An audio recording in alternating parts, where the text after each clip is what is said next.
कालच यायचं होतं, पण माझ्या घरगुती कार्यक्रमामुळे मी काल येऊ शकलो नाही. त्यामुळे मी काल त्यांना सांगितलं होतं की मी शुभेच्छा द्यायला आज साताऱ्याला येईल आणि त्याच्यानंतर मग पुढच्या कार्यक्रमाला जाईल. मला अतिशय आनंद आहे की आज या ठिकाणी मी उदयनराजेंना शुभेच्छा देण्याकरता आलो आहे. त्यांचे माझे संबंध हे भावासारखे आहेत आणि अतिशय जवळची आमची मैत्री देखील आहे. त्यामुळे निश्चितच इथे आणि विशेषतः राजवाड्यामध्ये येऊन त्यांचा सत्कार करणं ही माझी मनापासून इच्छा होती. ती आज पूर्ण करता आली आणि आईसाहेबांचा आशीर्वाद देखील मला आज मिळाला. साहेब, आज उदयनराजेंना शुभेच्छा देताना बऱ्याच चर्चा चालू होती की राजकीय कुठली घोषणा होईल का, किंवा इतर ठिकाणी काही ठिकाणी लोकसभेच्या अनुषंगाने उमेदवारी घोषित झालेली आहे. आज उदयनराजेंच्या बाबतीत अमृत नोनी आर्थो प्लस, ये एक प्रूवन फॉर्मूला है। इसमें मौजूद नोनी फल के गुण और आयुर्वेदिक जड़ी बूटियां शरीर को जरूरी पोषक तत्व देने के साथ साथ हड्डियों और जोड़ों के घिसने, उनमें होने वाले सूजन और दर्द को रोकने में मदद करता है। दर्द मुक्त जीवन के लिए अमृत नोनी आर्थो प्लस। भारतीय जनता पक्षामध्ये एक प्रोसेस असते आणि आता पहिल्यांदा आम्ही जागा वाटप करणार आहोत. जागा वाटप झाल्यानंतर ती सगळी प्रोसेस होईल. त्यामुळे इतर पक्षांप्रमाणे बीजेपीमध्ये कधी अशी घोषणा करता येत नाही, ती प्रोसेसनेच घोषणा होत असते. आता काही जी नावं बाहेर चर्चली जात आहेत ती नेमकी काय म्हणतात? ठीक आहे, चर्चा अनेक असतात. चर्चा तुमच्यामध्ये जास्त असतात. उदयनराजेंची प्रचाराची दुसरी फेरी पूर्ण झालेली आहे. मला असं वाटतं त्या प्रश्नाचं उत्तर दिलं. साहेब, कालच्या मुख्यमंत्री माझ्या त्यांना नेहमीच शुभेच्छा. आणि मला असं वाटतं की खरं म्हणजे त्यांचे माझे जे संबंध आहेत त्यामुळे मी तर नेहमीच त्यांच्यासोबत होतो. शिवसेनेच्या जागा 3 आहेत, त्या 3 जागा भाजप लढवणार आहे. संभाजीनगर या ठिकाणी आम्ही आता बसूया, बसून त्या कोणी कुठल्या जागा लढायच्या या संदर्भातला निर्णय करू. एक आमची प्राथमिक फेरी झाली आहे, ती बऱ्यापैकी मला असं वाटतं त्यात आम्ही प्रश्न सॉल्व्ह केलेले आहेत.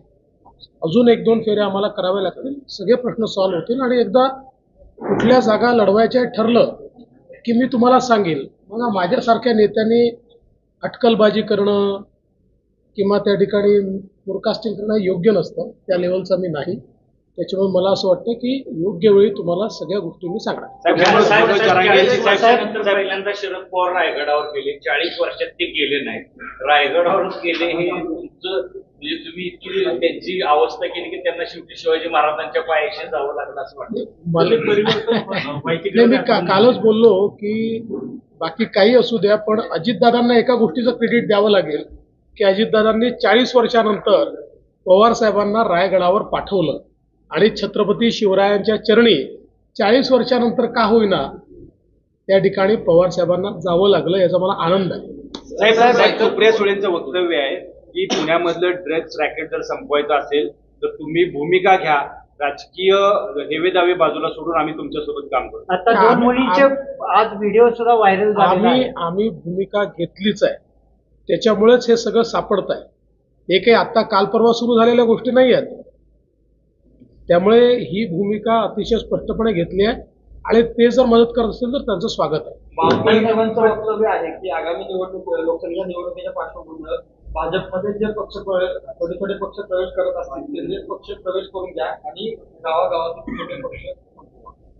असं कुठेही बावनकुळे बोललेले नाही. कुठेही बोलले नाहीत की पक्ष संपवा. बावनकुळेने एवढंच सांगितलेलं आहे की जे आपल्या पक्षात येत असतील त्यांना पक्षामध्ये घ्या.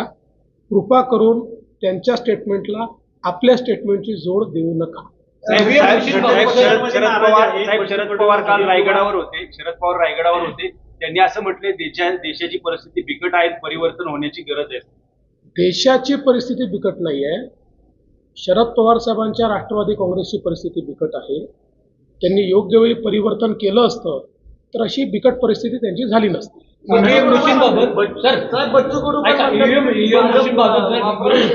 त्याबाबत काय ईव्हीएम मशीनबाबत सातत्याने विरोध होत आहे, मोर्चे निघतात, आंदोलन होत आहे.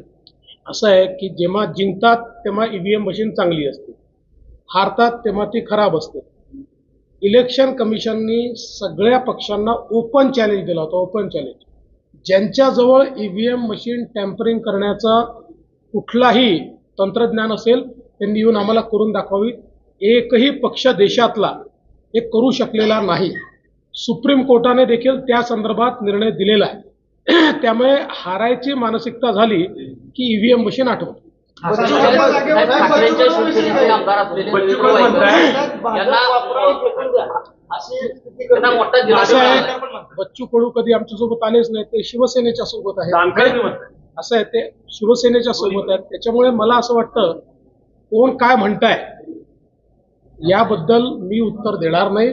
भारतीय जनता पार्टी सगळ्या लोकांना घेऊन चालते. आता कधी कोणाला त्यांच्या मनासारखं झालं नाही की ते आम्हाला शिवाय देतात. आम्ही मोठे आहोत, आम्ही ऐकून घेतो.